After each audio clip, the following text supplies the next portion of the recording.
আসসালামু আলাইকুম বন্ধুরা, আমি Sanjida. Voice of Ifti YouTube চ্যানেলে আপনাদের স্বাগতম।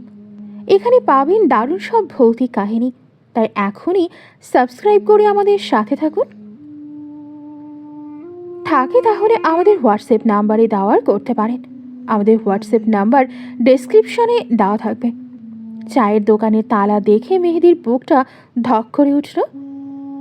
2:17 মারা গেছে মানে ট্রেনই ওকে নিয়ে গেছে। সাক্ষী শেষ, কিন্তু মেহেদি হাল ছাড়ল না।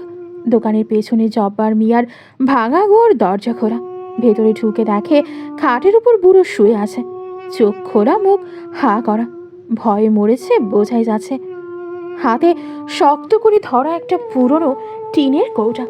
মেহেদি কৌটা খুলতে ভেতর থেকে বের হলো আধপোড়া একটা ডায়েরি। 1963 সালের ডায়েরির শেষ পাতায় কাপা হাতে লেখা, আমি মারি নাই, ওয়াহিদ খান আগুন দিছিল। আমি শুধু দরজা বাইরে থেকে লাগাই দিছিলাম যাতে মাল নিয়ে নামতে পারি। ভাবছি গার্ড মরে গেলে কেস হবে না, কিন্তু পুরা বগি, আলা মাফ করো, ওয়াহিদও পুড়ছে। ওর আত্মা এখনও ট্রেনে। ওই গার্ড সেজে প্রতি 20 বছরে আসে, নতুন স্টেশন মাস্টার নেয়। প্রতিশোধ। মেহেদির গায়ে কাটা দিল।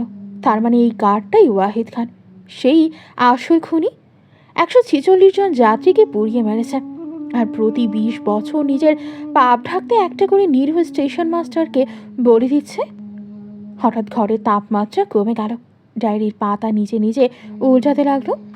জানালায় কারো ছায়া।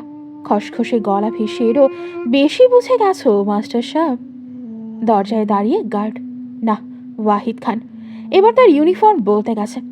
পাকিস্তান আমলের দারোগার পোশাক, চোখ দুটো আগুনের মতো জ্বলছে। ডায়েরি দাও। ওয়াহিদ হাত বাড়ালো, না হলে তোমার দাদুকেও লিস্টে তুলব। মেহেদি পিছিয়ে গেল। হাতে মাত্র 10 ঘন্টা বাকি। প্রমাণ আছে, কিন্তু এই প্রমাণ 146টা আত্মাকে কিভাবে দেখাবে? কিভাবে বোঝাবে যে ওদের আসল খুনি ওয়াহিদ, বাবা না? মেহেদির মাথায় একটা প্ল্যান এলো। রিস্কি, কিন্তু এটাই শেষ রাস্তা। রাত 1:50, ময়মনসিংহ স্টেশন। কুয়াশা আরো ঘন। মেহেদি প্ল্যাটফর্ম 3-এর মাঝখানে দাঁড়িয়ে, হাতে জব্বার মিয়ার ডায়েরি আর বাবার পুরনো টর্চ লাইট, পকেটে একটা ক্যাসেট প্লেয়ার। ঠিক 2:17 ট্রেনটা এসে থামল। এবার শব্দ করে, যেন রাগে ফুঁসছে। দরজা খুলে ওয়াহিদ খান নামলো, দারোগার পোশাকে, কোমরে রিভলভার, চোখে আগুন। সমশেষ মাস্টার সাহেব। ওয়াহিদ গর্জে উঠল, ডায়েরি দেওয়ার চুপচাপ উঠে আসো। বগির জানালা দিয়ে 146টা মুখ তাকিয়ে আছে, সবার চোখে পানি। বাবা দরজার কাছে দাঁড়ানো অসহায়। মেহেদির ডায়েরিটা উঁচু করে ধরল। এই ট্রেনের যাত্রীরা শোনেন, আপনাদের মারছে এই লোক, ওয়াহিদ খান। 1963 সালে সোনার লাভে আগুন দিছিল এই। আমার বাবা নির্দোষ। যাত্রীরা ফিসফিস শুরু করো। ওয়াহিদ চিৎকার করো, মিথ্যা, ওর কথা বিশ্বাস করবেন না। এটাই সুযোগ। মেহেদি ক্যাসেট প্লেয়ার চালু করো।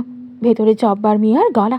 মরার আগে মেহেদি তার নাতিকে দিয়ে রেকর্ড করিয়েছিল, আমি জব্বার মিয়া, মাফ চাই, আগুন ওয়াহিদ খান দিছিল, আমি দরজা বন্ধ করছিলাম, আমরা 147 জনকে মারছি, আমাকে ক্ষমা করো।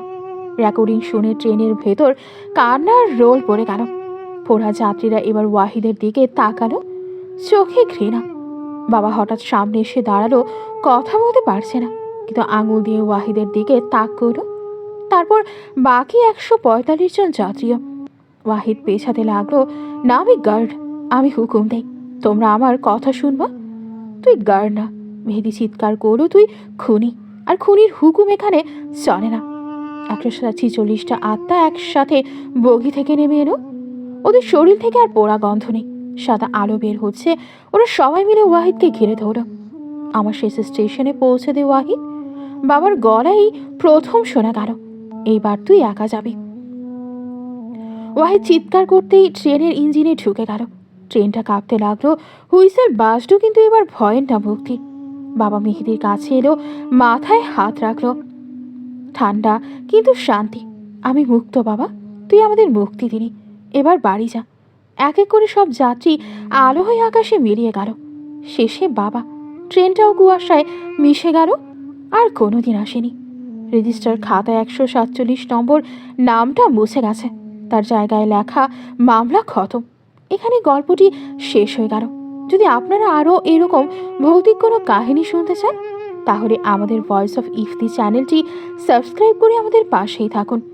এবং যদি কারো জীবনে যদি ভৌতিক কাহিনী থেকে থাকে, তাহলে আমাদের হোয়াটসঅ্যাপ নাম্বারে পাঠাতে পারেন।